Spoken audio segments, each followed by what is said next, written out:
فکر خبر پر دیکھیے ملکی اور عالمی احوال سے جڑی اہم اور خاص خبریں۔ کورونا وبا کے دوران عوام سرکار سے راحت کا مطالبہ کر رہے ہیں تو دوسری طرف سرکار لوگوں پر ہی بوجھ ڈالتی نظر آ رہی ہے۔ ہندوستان میں آج 18ویں دن ڈیزل کی قیمت میں اضافہ درج کیا گیا ہے۔ راجدھانی دہلی میں ڈیزل کی قیمت میں 48 پیسے کا اضافہ کیا گیا ہے، جس کے ساتھ ہی پہلی مرتبہ ڈیزل کی قیمتیں پیٹرول سے بھی آگے بڑھ گئی ہیں۔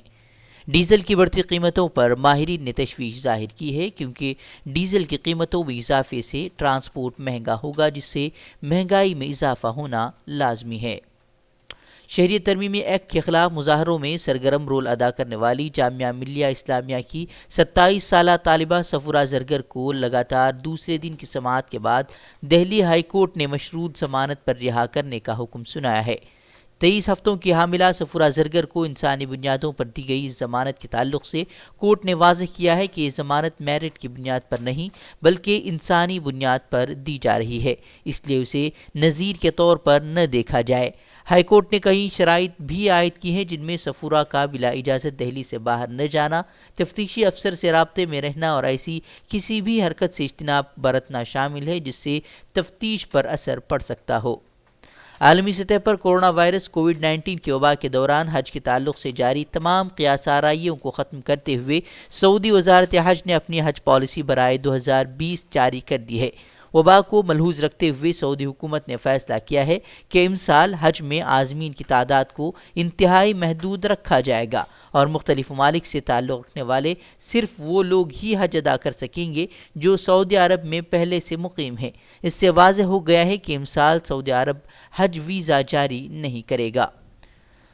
سعودی عرب کے اس فیصلے کے بعد ہندوستانی حکومت نے اعلان کیا ہے کہ جن لوگوں نے حج کے لیے درخواست دی تھی ان کی رقم ان کے اکاؤنٹ میں واپس بھیج دی جائے گی۔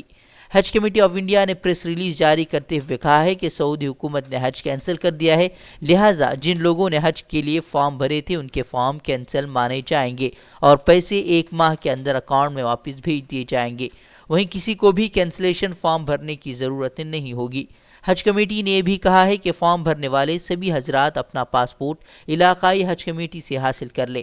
تاہم خواتین کو چھوٹ دیتے ہوئے کہا گیا ہے کہ بغیر محرم کے حج پر جانے والی خواتین اس برس کی منظور درخواستوں پر ہی 2021 میں حج پر جا سکیں گی، ان کو دوبارہ فارم بھرنا نہیں ہوگا۔ کورونا بیماری کا 100% علاج کرنے کا دعویٰ کرتے ہوئے بابا رام دیو نے کورونل نامی دوا لانچ کر دی ہے، جس کو لے کر اب کافی ہنگامہ مچا ہوا ہے۔ وزارت آیوش نے پتنجلی کی اس دوا کے اشتہار پر روک لگا دی ہے۔ وہیں وزارت آیوش نے یوگا گرو رام دیو کے اس دعوے کو مسترد کر دیا ہے۔ وزارت نے فوری طور پر اس طرح کے پروپیگنڈے پر پابندی عائد کرنے کا حکم دیا ہے۔ ایسے میں بابا رام دیو کے دعوے پر سوال کھڑے ہو گئے ہیں اور یہ دعویٰ قانون کی بھی صریح خلاف ورزی ہے۔ اگر کوئی اس طرح کا غلط دعویٰ کرتا ہے تو اسے 1 سال سے لے کر 7 سال تک سزا ہو سکتی ہے، اور چونکہ یہ عالمی وبا ہے، ایسے میں اس دعوے کے خلاف دوسرے ممالک میں مقدمہ درج ہو سکتا ہے۔ میڈیا کا مسلمانوں کے خلاف منفی پروپیگنڈا اب جان لیوا ثابت ہو رہا ہے۔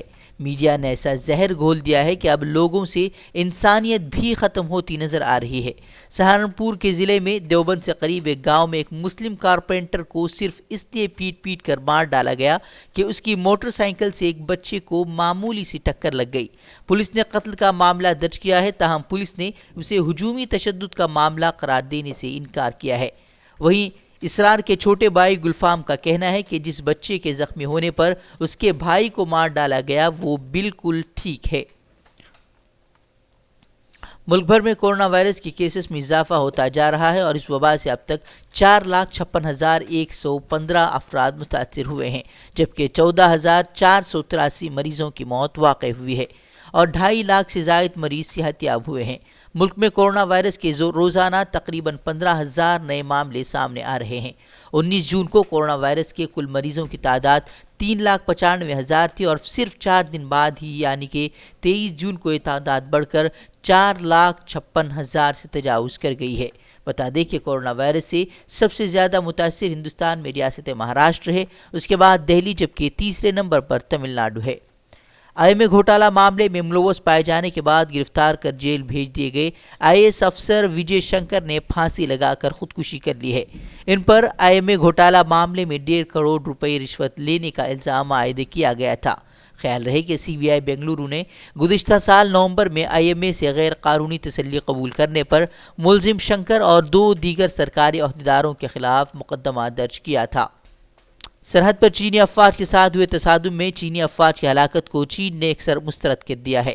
چینی وزارت خارجہ نے بیجنگ میں پریس بریفنگ کے دوران اس دعوے کو مسترد کیا ہے۔ سفارتکار کے اس بیان سے ہندوستانی وزیر وی کے سنگھ کے اس بیان کی تردید ہوتی ہے، جس میں انہوں نے گزشتہ ہفتے کہا تھا کہ گلوان وادی میں تصادم کے دوران کم از کم 40 فوجی ہلاک ہوئے تھے۔ خیال رہے کہ تصادم میں 20 ہندوستانی فوجی مارے گئے تھے، جس پر اپوزیشن سرکار سے سخت ایکشن کا مطالبہ کر رہی ہے۔ ہندوستانی فوج اور چین کی Peoples liberation army P L A کے مابین کور کمانڈر سطح کی بات چیت کے بعد دونوں افواج ٹکراؤ کو لے کر اس علاقے سے پیچھے ہٹنے پر رضامند ہو گئے ہیں۔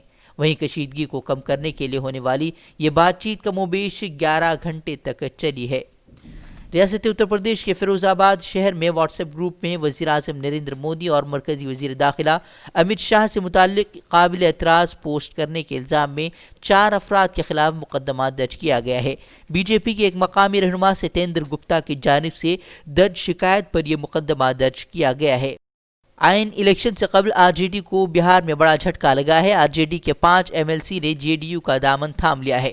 وہیں پارٹی کے نائب صدر رگھونش پرساد سنگھ نے بھی اپنے عہدے سے استعفیٰ دیا ہے۔ بتایا جا رہا ہے کہ وہ راما سنگھ کو آر جے ڈی میں شامل کیے جانے سے سخت ناراض ہیں۔ واضح ہے کہ 2 دن قبل ہی راما سنگھ نے تیجسوی یادو سے ملاقات کی تھی اور چرچا ہے کہ ان کے ساتھ ہی اعلیٰ ذات کے کئی دوسرے لیڈر بھی آر جے ڈی میں شامل ہو سکتے ہیں۔ وہیں ترنمول کانگریس کے ایک ایم ایل اے گھوش کی کورونا سے موت واقع ہوئی ہے۔ مئی میں کورونا پازیٹیو رپورٹ سامنے آنے کے بعد انہیں اسپتال منتقل کیا گیا تھا۔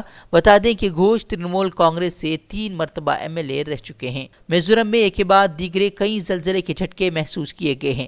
اس بار ریکٹر اسکیل پر شدت 4.1 درج کی گئی ہے۔ گزشتہ 4 دنوں میں یہ چوتھی بار ہے جب لوگوں نے زلزلے کے جھٹکے محسوس کیے ہیں۔ ڈیزاسٹر مینجمنٹ افسران کے مطابق زلزلے کے سبب کسی جان و مال کے نقصان نہیں ہوا ہے۔ ہندوستان میں بھی کورونا انفیکشن نے تباہی کا عالم پیدا کر رکھا ہے۔ اس دوران ہندوستانی ریلوے کی کمائی میں زبردست کمی دیکھنے کو ملی ہے۔ ایک رپورٹ کے مطابق گزشتہ سال اپریل مئی میں ہوئی کمائی کے مقابلے میں اس سال اپریل مئی میں 58% کی کمی دیکھنے کو ملی ہے۔ کمائی میں ہوئی اس کمی کی وجہ سے ملازمین کے لیے پریشانیاں بڑھ گئی ہیں، کیونکہ ایسے امکانات ظاہر کیے جا رہے ہیں کہ ان کے بڑے پیمانے پر چھٹنی ہو سکتی ہے۔ گزشتہ شب ادارہ فکر و خبر کے شعبہ فقہ شافی اور اسلامی افکار کی اشتراک سے منعقدہ آن لائن فقہ شافی کے 15 روزہ کوئز مسابقے کا نتائجی پروگرام کا انعقاد ہوا، جس میں علماء کرام نے فقہ کی اہمیت پر روشنی ڈالتے ہوئے کافی مفید باتیں پیش کی۔ ساتھ ہی مسابقے میں ممتاز نمبرات حاصل کرنے والے مساہمین کے لیے انعامات کا اعلان کیا گیا، جبکہ 80% سے زائد صحیح جوابات دینے والے اور مکمل 15 روز مسابقے میں شریک رہنے والے میں سے 50 خوش قسمت مساہمین کو اسپن کے ذریعے انعامات کا اعلان کیا گیا۔ مکمل پروگرام اور نتائج کے لیے ڈسکرپشن میں دی گئی لنک پر کلک کریں۔